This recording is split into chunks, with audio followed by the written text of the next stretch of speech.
Mais uma informação importante para você: o ministro Edson Fachin, do Supremo Tribunal Federal, autorizou a Polícia Federal a usar dados de 2 operações relacionadas à Lava Jato do Rio em uma apuração preliminar que resultou no pedido de inquérito contra Dias Toffoli.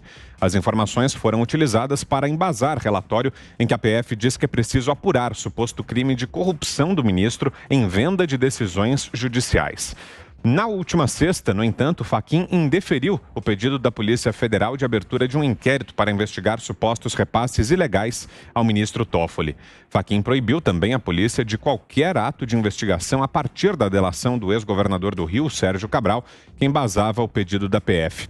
Afirmou: determino que a autoridade policial se abstenha de tomar qualquer providência ou promover qualquer diligência direta ou indiretamente inserida ou em conexão ao âmbito da colaboração premiada em tela até que se ultime o julgamento. É um trecho da decisão do ministro Edson Fachin.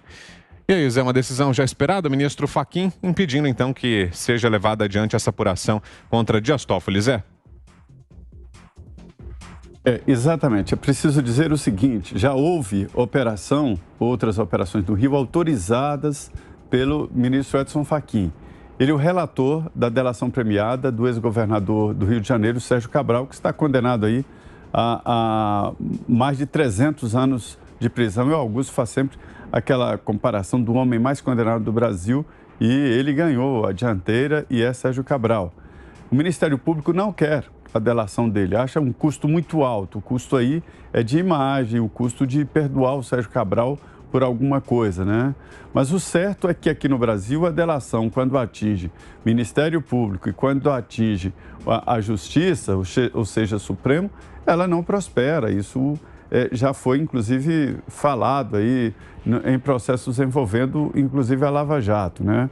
E aí o que aconteceu? O ministro Edson Fachin autorizou, homologou a delação premiada. E, em seguida, houve vários pedidos de abertura de inquérito, inclusive alguns que se aproximavam do Supremo. Quando prestes a sair da presidência do Supremo, o ministro Dias Toffoli arquivou 12 pedidos de 12 inquéritos que estavam em andamento, zerou. E aí ficou essa possibilidade: a Polícia Federal pediu autorização para investigar o Dias Toffoli e o ministro Edson Fachin, de novo, relator do processo, agora deu uma canetada e é bem forte a sentença dele. Ele determina que a Polícia Federal se abstenha de investigar ministros do Supremo Tribunal Federal, ou seja, não tem jeito. Usa. Olha, eu acho que aí cabe, nesse caso, a gente trazer uma dúvida aqui que está pulsante aí há muito tempo, que é a relação da Polícia Federal com o Supremo Tribunal Federal, tá? Porque, bem, o Supremo Tribunal Federal homologa uma delação. A Polícia Federal vai lá, investiga a partir da delação, monta um relatório, pede autorização para investigar e o Supremo nega.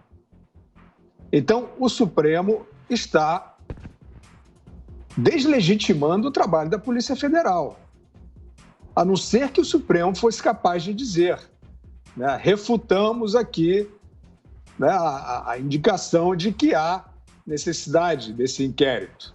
Tecnicamente, não vemos aqui, né? Consideramos o relatório falho, insuficiente. Agora, apenas dizer que não quer que investigue não está correto.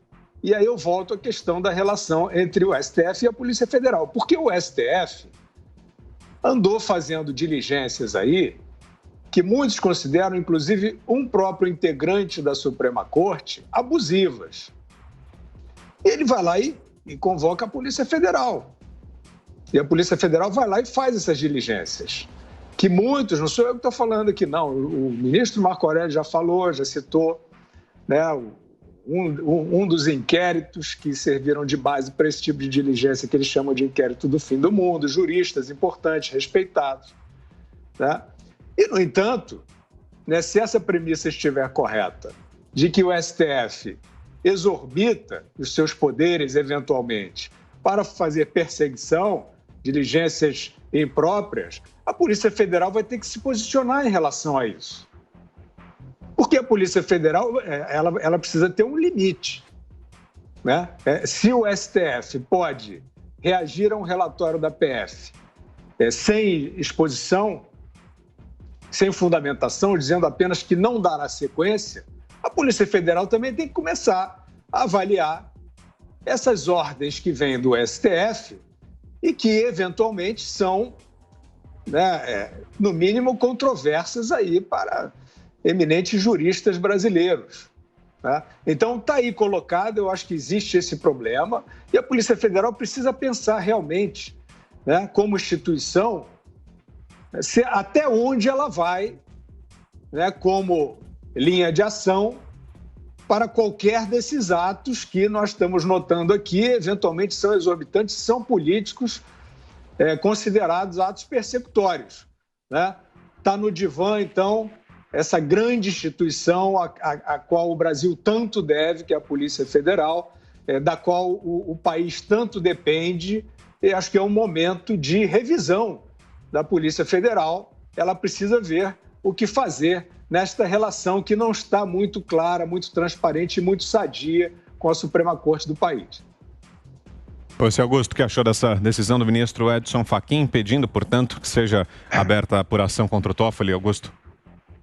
Eu acho que é uma atitude corporativista protegendo um companheiro de tribunal. Toda vez que as investigações da Polícia Federal, que tem se mostrado sempre muito eficiente e que eliminou, a partir de 2005, focos de corrupção que manchavam a imagem da instituição, toda vez que se aproxima ali daquele lado da Praça dos Três Poderes, a coisa para. Vou traduzir aqui para vocês, ó. Fazer uma tradução do juridiquês para a língua de gente. O Edson Fachin, justificando a medida injustificável. Determino que a autoridade policial se abstenha de tomar qualquer providência ou promover qualquer diligência direta ou indiretamente inserida ou em conexão ao âmbito da colaboração premiada em tela até que se ultime julgamento. Tradução para a língua de gente. Ó, vocês estão proibidos de investigar esse negócio aí porque vocês podem descobrir tudo. Ponto. Se a Polícia Federal pede para investigar, por que não? Por que não? A Polícia Federal, ela não tem competência para isso? Só porque se trata de um juiz da Corte Suprema. Ele cometeu esses atos, teria cometido esses atos, essas ilegalidades, antes de ser nomeado para o Supremo. Então agora apaga o passado. A hora que você veste a toga, desaparece tudo que você fez. Então pode matar a mãe, tá? E revelar só depois de assumir uma vaga no Supremo, que está garantida a impunidade.